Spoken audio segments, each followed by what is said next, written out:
Potheads! Today I'm going to make some plates and I'm going to show you guys how. So you want to start out by just slapping the corners. Slapping it also helps with getting out some of the air bubbles, but we want it to be into a nice cylinder or cube.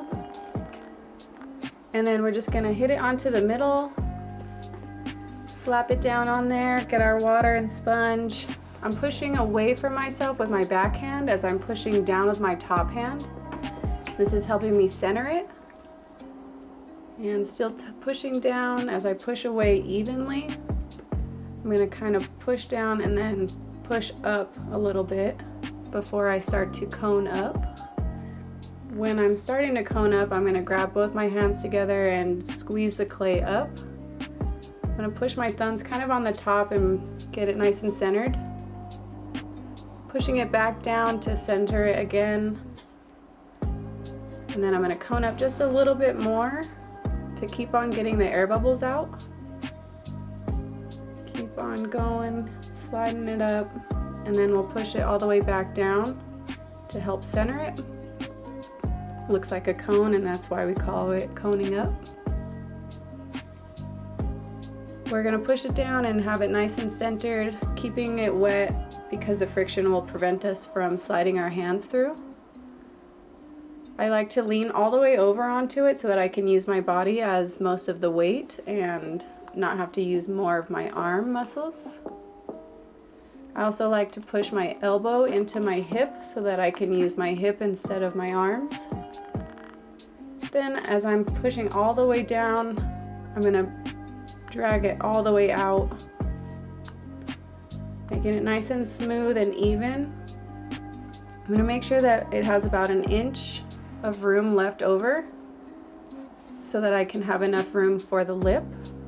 From there I'm going to go straight into the middle, not too far down, and then just start to pull back towards me. Using my sponge, I'm pushing down on the lip so that it doesn't start to fly up and it's compressing it all together. Press down on the lip, press down on the base. The base is the most important part for plates, so you want to make sure that it's the most even, or else you'll get a bunch of S-cracks from it drying unevenly. I'm going to use this tool to press it, compress it, and make sure it's nice and smooth.